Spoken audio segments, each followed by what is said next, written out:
বাংলাদেশের বর্তমান যে রাজনৈতিক অবস্থা চলছে আপনি এটাকে কি বলবেন, কোন দিকে এগোচ্ছে? এই প্রশ্নটা বাংলাদেশের এখন এই মুহূর্তে আজকে সময়ে এই সময়ের সবচেয়ে আলোচিত টক অফ দি কান্ট্রি।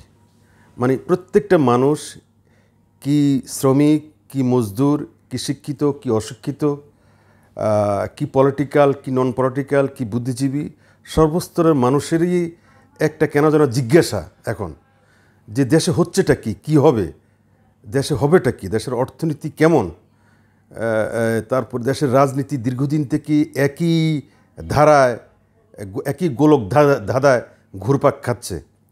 এটা কি হবে দেশের ভবিষ্যৎ, এই প্রশ্ন সবার যেরকম ঘুরপাক খাচ্ছে আমার মধ্যেও সে একই ঘুরপাক খাচ্ছে। আসলে একটা কথা আছে, এই একটা উপন্যাসের একটা কথা, সেটা হচ্ছে যে গহুর আলীর পথ জানা নেই। বাংলাদেশে আসলে এই মুহূর্তে মানে ডিরেইলড অবস্থা আছে, যে সত্যিকারের সমাধান কোথায়, যেহেতু জনগণের হাতে কোনো সমাধান নাই। আপনাকে বাংলাদেশের রাজনীতিটা কেন প্রিডিক্ট করা যাচ্ছে না, সেটা হচ্ছে যে রাজনীতির মেইন স্টেক হোল্ডার হচ্ছে জনগণ। রাজনীতি হচ্ছে জনগণের কারবার, যেহেতু জনগণ এখানে ফ্যাক্টর না, জনগণ এখানে বিষয় না, জনগণের চাহিদাও বিষয় না, জনগণের পছন্দ অপছন্দও বিষয় না, এখানে বিভিন্ন রাজনীতি চোরাবালিতে পড়বেই, এটাই স্বাভাবিক। আজকে যদি জনগণের সে থাকতো তাহলে বোঝা যেত যে এই মুহূর্তে যেহেতু জনগণ চায়, তাহলে সরকার বা যারা ক্ষমতায় আছে তারা থাকবে, যেহেতু জনগণ চায় না তারা থাকবে, এটা বোঝা যেত। কিন্তু যেহেতু জনগণের কোনো মাথা ব্যথা নাই, ভাবান্তর নাই, এবং যেটাকে বলে জনগণ অনেক বেশি ইনডিফারেন্ট। স্বাধীনতার পরে এতটা বাংলাদেশের মানুষ নিজেদেরকে এত অপাংতেয় কখনো ভাবে নাই, যত অপাংতেয় এখন এদেশের মানুষ নিজেদেরকে ভাবতেছে। তারা ভাবতেছে তাদের কোনো দরকার নাই, তারা এখানে প্রজা হয়ে জন্ম নিছে, তারা প্রজা হয়ে থাকবে, এটাই তাদের নিয়তি।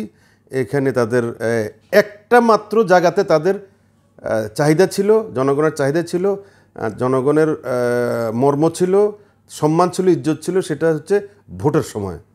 আর কোনো জায়গাতে তাদের ইয়ে ছিল, এখন সেটাও বিলুপ্ত, সেটাও নির্বাসন চলে গেছে। সুতরাং এখন আর মানুষের মধ্যে মানুষ ভাবতে চায় না, ওই শুধু চেয়ে আছে উপরের দিকে, আল্লাহর দিকে, যেটাকে বলে কোনো ডিভাইন ইন্টারভেনশন যদি কোনো দিন হয় এবং উপরওয়ালার পক্ষ থেকে কোনো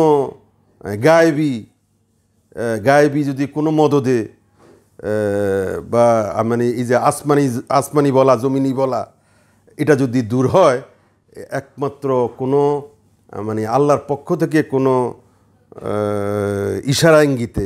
আদারওয়াইজ যেহেতু জনগণ ইনডিফারেন্ট, অপাংতেয়, বা জনগণ কোনো কিছুতে নাই, সুতরাং কোনো কিছু হবে বলে মনে হচ্ছে না, এরকম একটা ধারণা মানুষের মধ্যে প্রতিষ্ঠিত।